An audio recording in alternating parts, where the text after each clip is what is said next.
오늘 함께 은혜 받으실 하나님의 말씀은 신약성경 로마서 8장 1절에서 4절 그리고 10절에서 11절입니다. 로마서 8장 1절에서 4절, 10절에서 11절. 제가 가진 신약성경 249면에 있습니다. 로마서 8장 1절에서 4절 그리고 10절에서 11절.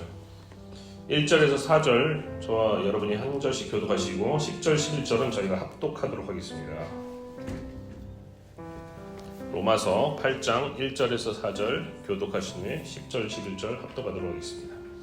그러므로 이제 그리스도 예수 안에 있는 자에게는 결코 정죄함이 없나니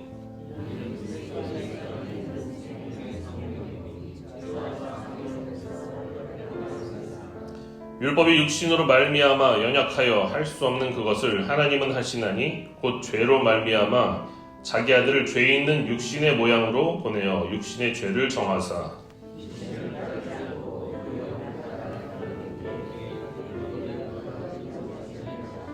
10절 11절 합독하겠습니다. 시작. 또 그리스도께서 너희 안에 계시면 몸은 죄로 말미암아 죽은 것이나 영은 의로 말미암아 살아있는 것이니라.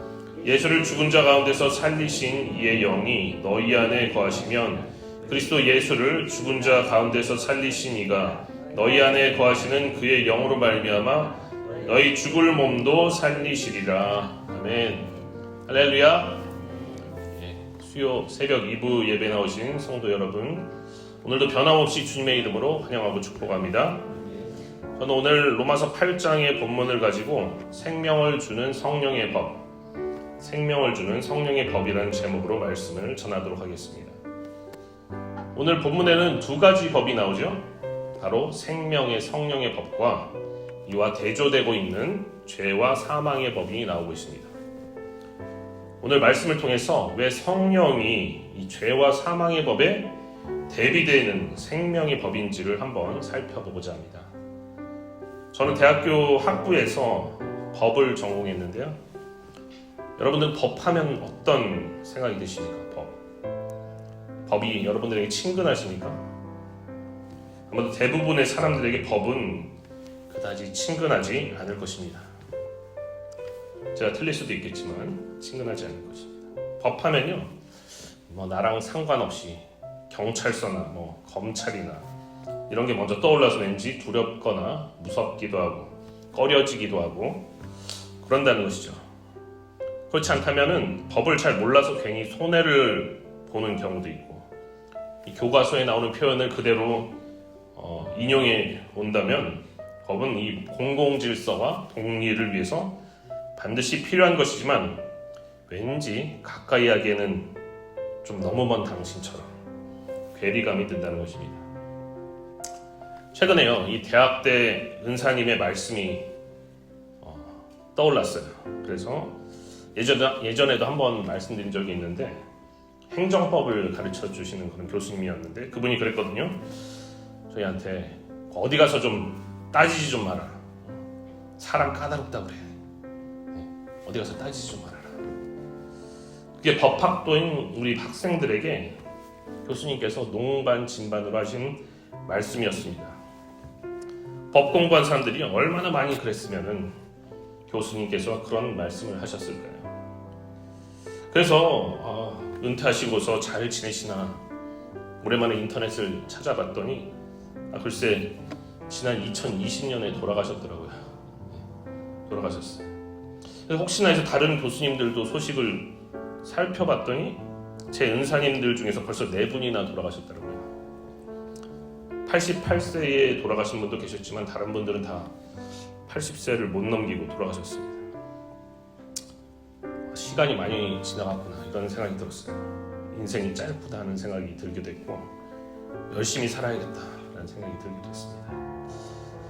여튼 저는 저희 은사님의 당부의 말씀이 어디 가서 따지지 좀 말라라는 말씀을 자주 생각하고 다니게 돼요. 실제로 회사를 다녀보니까요, 별것도 아닌 것, 사소한 것까지도 따지면서 까다롭게 굴었던 그런 사람들 중에서 법을 전공한 사람들이 많았어요. 그래서 요즘 사람들이 하는 말로 어떤 것이 너무나 명백한 사실이다 라고 하면 그걸 과학이라고 얘기하거든요. 과학은 사실을 얘기하는 거니까. 그래서 정말 법 전공한 사람들이 까다롭다는 말은 과학이었나 봐요. 물론 다 그런 것은 아니었지만요. 공부를 많이 해서 약간 시쳇말로 좀 맛이 간 것인지 아무튼 그랬었습니다. 내 주변에도 혹시 그런 사람들이 있는 거 아니야? 라고 찾아보시진 마시고요. 여러분 선입견을 가지게 될 수도 있습니다. 그냥 재밌자고 한 이야기예요. 법 이야기하다가 약간 샛길로 나갔는데 오늘 말씀이 성령의 법이 생명의 법이고 죄와 사망의 법에서 우리를 해방한다라고 얘기하고 있지 않습니까? 해방. 우선 저에게는요 이것이 우리에게 적용되고 있는 법이 바뀌게 된다라는 이야기로 이해가 되었습니다. 우리에게 적용되고 있는 법이 바뀐다. 법 체계가 바뀐다는 거예요. 그동안에 죄와 사망의 법이라는 체제에서 지배를 받고 있다가 이제는 생명의 성령의 법의 지배를 받게 되니까 삶이 180도로 완전히 바뀌어서 자유를 누리면서 살 수 있는 상황이 되어버린 것입니다. 이것을 가장 잘 설명해주고 있는 핵심 단어가 무엇이냐면 오늘 로마서 8장 2절에 나오는 해방이라는 단어예요. 해방. 다 같이 로마서 8장 2절 한번 읽어볼까요? 시작. 이는 그리스도 예수 안에 있는 생명의 성령의 법이 죄와 사망의 법에서 너를 해방하였습니다. 아멘. 생명의 성령의 법은 죄와 사망의 법 체제에서 살아가던 나를 해방시켜줬다는 것입니다.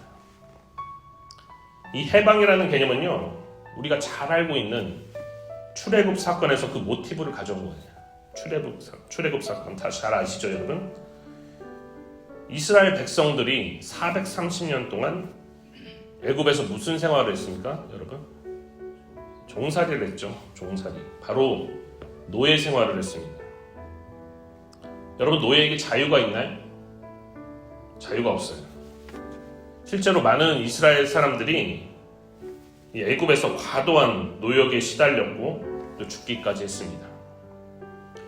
그러자 하나님은요, 이 이스라엘 백성들의 신음소리를 들으셨어요. 신음소리. 기도죠, 기도. 신음소리. 살려주세요. 그들을 구출해낼 계획을 하나님이 세우시고 모세라는 지도자를 통해서 출애굽이라는 놀라운 구원의 사건으로 이스라엘 백성들을 해방시켜줬다는 것이에요. 해방. 그런데 지금 생명의 성령의 법도 마찬가지라는 것입니다. 죄와 사망의 법에 노예처럼 묶여서 죽음을 향해서 가고 있던 사람들을 마치 출애굽에서 해방시킨 것처럼 해방시켜줘서 자유를 줬다라는 것입니다. 자유를 줬다. 여기서 죄와 사망의 법이 무엇일까요, 여러분? 죄와 사망의 법.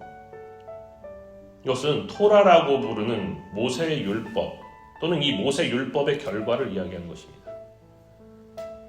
모세의 율법의 결과. 근데 뭔가 이상하지 않습니까? 이 모세 율법을 누가 주셨죠? 시내산에서 하나님께서 주신 거란 말이에요. 이 율법이라는 것이. 그런데 그 율법을 지금 죄와 사망의 법이다라고 이야기하고 있는 것입니다. 이것은 한마디로 저주의 법이라는 거예요. 아니, 왜 하나님이 저주의 법을 백성들에게 주신 것일까? 백성들이 지키지도 못할 그런 법을 주셔서 사람들을 다 멸망시키려고 일부러 그러신 것입니까, 하나님이? 그것이 아닙니다. 하나님은요, 분명히 선한 율법을 주셨어요. 선한 율법. 그래서 율법 자체는요, 원래 선하다는 거예요. 그러나 오늘 성경은 이 율법이 육신으로 인해 연약함으로 인해서 생명을 줄 수 없게 되었다라고 말씀을 하고 있어요. 육신으로 인해 연약함으로 인해서 생명을 줄 수 없게 되었다. 이게 무슨 말일까요? 그렇으며 율법도 분명히 생명을 가져다 주려고 만들어졌고 율법을 지킬 수만 있다면 분명히 생명이 주어지도록 만들어진 것인데 이놈의 육신이 하나님께 대한 반역과 타락의 상태가 되고 또 그곳에 죄가 거하는 곳이 되다 보니까 율법이 실제로는 생명을 가져다 주지 못하고 도리어 죽음에 이르게 되는 그런 연약함이 율법에 있었다. 이걸 연약함이라고 바울이 표현을 하고 있는 거예요. 율법의 치명적인 약점이 되는 것입니다. 생명을 주려고 만들었지만 그런 선한 의도였지만 본의 아니게 육체 때문에 이 생명을 전달해 주지 못하는 연약함이 율법에게 있었다는 거예요. 그런데요, 그렇게 율법이 연약해서 하지 못하는 것을 누가 하셨다라고 지금 성경은 말씀하고 있습니까? 로마서 8장 3절 4절을 다 같이 한번 읽어보도록 하겠습니다. 8장 3절 4절 시작.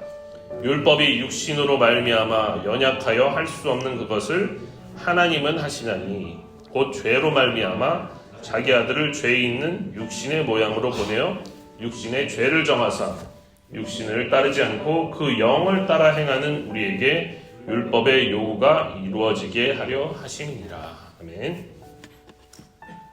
율법이 연약해서 약점이 있어서 생명을 가져다 줄 수가 없었는데 하나님이 그것을 아들인 예수 그리스도를 통해서 하셨다라고 지금 성경은 말씀하고 있는 거예요.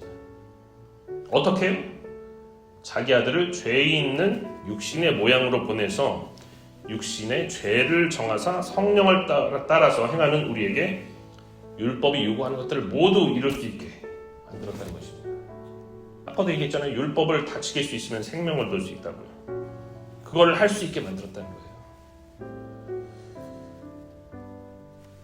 우리가 잘 아는 성육신하신 예수님이 우리 모든 죄를 담당하고 대신 짊어지고 또 대속을 해서 죄를 담당함으로 우리 죄가 모두 사해지며 이런 그리스도 안에서 성령을 따라 행하는 우리에게는 율법의 요구, 율법이 요구하는 것들을 모두 이루어질 수 있게 만들어주셨다는 이야기를 지금 바울이 하고 있는 것이에요.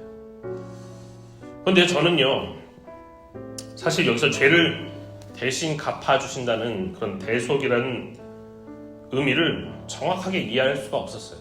여러분들 다 이해를 사실 어떻게 보면 다 이렇게 했다라고 가르치면 아 그렇구나 많은 분들이 이렇게 이해를 하지만 저는 좀 더 깊이 알고 싶었습니다.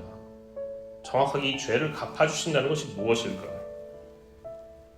죄 없는 속죄 제물을 통해서 누군가의 죄를 대신한다는 개념은 이해가 되었지만 구약 성경을 통해서 제사법이기 때문에 이해가 되었지만 한 사람의 희생이 어떻게 다른 모든 인류의 죄를 대신 대속할 수가 있는 것인가? 이것이 저에게는 약간 의문이었습니다. 어떻게 한 사람의 희생이 전부를 구원할 수 있는 건가? 우선 죄가 처리되기 위해서는요, 육신의 모양을 가진 몸이 필요했습니다. 하나님은 영이시잖아요. 영이신데 그 죄를 정할 몸이 필요해요. 이것 때문에 하나님이셨던 예수님이 육신을 입고 오신 겁니다. 성육신하셔서 죄 있는 육신의 모양으로 오셨는데 이것은 확실했습니다. 이건 확실해요. 그렇기 때문에 예수님은 분명 완전한 인간으로 인성을 가지고 오셔서 죄가 없으셨음에도 불구하고 모든 죄를 대신해서 뒤집어 쓰시고 육신의 고통을 다 당하시고 십자가에서 처형을 당하셨습니다. 그런데 이런 예수님의 육신의 죽음이 모든 인류의 죄를 대속할 수 있었던 이유는 무엇이었느냐? 그것은요, 예수님이 참된 이스라엘의 대표자인 메시아였기 때문이었습니다. 예수님이 참된 이스라엘의 대표자, 왕이셨단 말이에요. 참된 이스라엘의 왕이신 메시아 예수님의 죽음이요, 그의 모든 백성들의 죽음과 동일하게 간주가 되었다는 거예요. 그래서 구약 성경의 소나 양 같은 그런 희생 제물과는 달리 메시아 왕이시면서 죄가 없으신 예수님은요, 하나님의 뜻에 자발적으로 순종함으로 타인을 위해서 희생을 하심으로 이런 숭고한 죽음을 맞이하셨기 때문에 이게 하나님을 만족시켰다는 것입니다. 단번에 죽으셨는데도 모든 죄를 사하기에 충분하다라는 거예요. 그리고 어느 누구도 이 단번에 흘리신 예수 그리스도의 피의 효력이 모든 인류에게 미치는 그런 것을 부인할 수 없게 되었다는 거예요. 왜냐하면 완전하기 때문에, 이거 하나로 충분하기 때문에. 다시 말해서 메시아 예수님의 죽음이 이런 효력을 미칠 수 있었던 것은요, 예수님이 성육신하셔서 이 세상에서 사는 동안 아무런 의미 없는 삶을 사신 것이 아니라 하나님의 아버지의 뜻을 완벽하게 순종하면서 하나님 나라의 일을 가르치시고 전파하시고 치유하심으로 하나님의 사랑을 나타내는 삶을 사셨기 때문이었습니다.